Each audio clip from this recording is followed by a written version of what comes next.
आज आपसे लोग कहेंगे कि जो मुसलमानों से नफरत करते हैं कि मुसलमान जिम्मेदार है पार्टीशन का, मुसलमान जिम्मेदार है पार्टीशन का, तो मैं आपसे ये अर्ज करना चाहूंगा कि भारत के विभाजन का मुसलमान जिम्मेदार नहीं है। ये जो मुसलमानों से नफरत करते वो आपसे बोलेंगे नहीं नहीं ओवैसी क्या तुम गलत कह रहे हो, क्या उस वक्त सेंट्रल असेंबली माने उस वक्त की पार्लियामेंट में 102 सीट थी, 30 रिजर्व थी मुसलमानों की, 30 के 30 मुस्लिम लीग जीत गई। तो बोलेंगे ओवैसी झूठ बोल रहा। मगर आपको ये हरगिज नहीं बोलेंगे कि 1945 और 46 में जो इलेक्शन हुआ था उसमें वोट डालने का हक सबको नहीं था।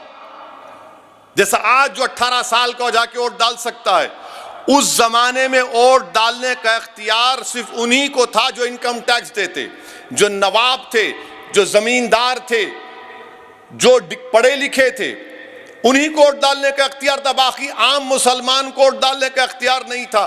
तो ये मुसलमानों से नफरत करने वाले आधी सच्चाई को बयान करते, आधी सच्चाई को बयान करते।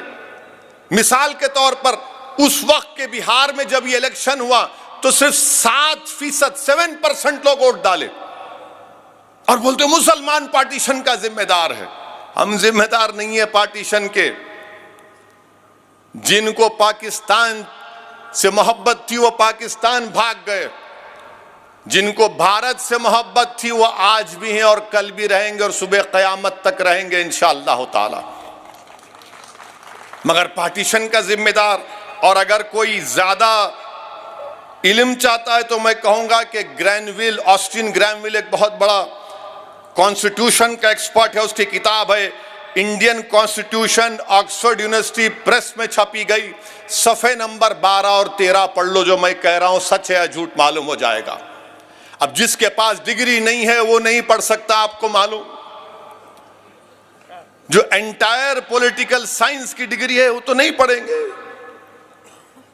तो ग्रैनविल ऑस्टिन की किताब है, आप पढ़ लीजिए। और 1935 का कानून है, 6 शेड्यूल, पार्टीशन का जिम्मेदार मुसलमान है। आप देखो 15 अगस्त 7 ही शुरू हुआ था, टीवी पर कोई बोलता अरे भारत का विभाजन हुआ, भारत का विभाजन जिम्मेदार मुसलमान नहीं है। अच्छा, दूसरी तारीख आपके सामने बयान कर रहा हूं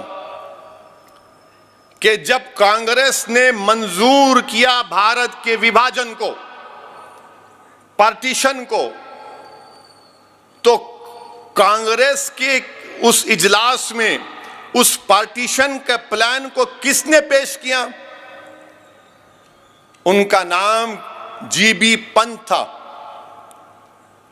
पार्टीशन के प्लान को पेश किया और फिर उसको सेकंड किसने किया? मौलाना आजाद ने। उसकी मुखालिफत कौन किया? मौलाना हिफ्जुर रहमान ने।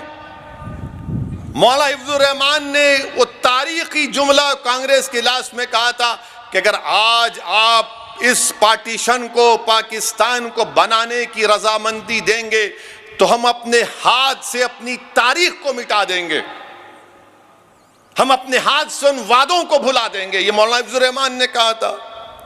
मगर आप बोलते हम जिम्मेदार, मुसलमान जिम्मेदार नहीं है।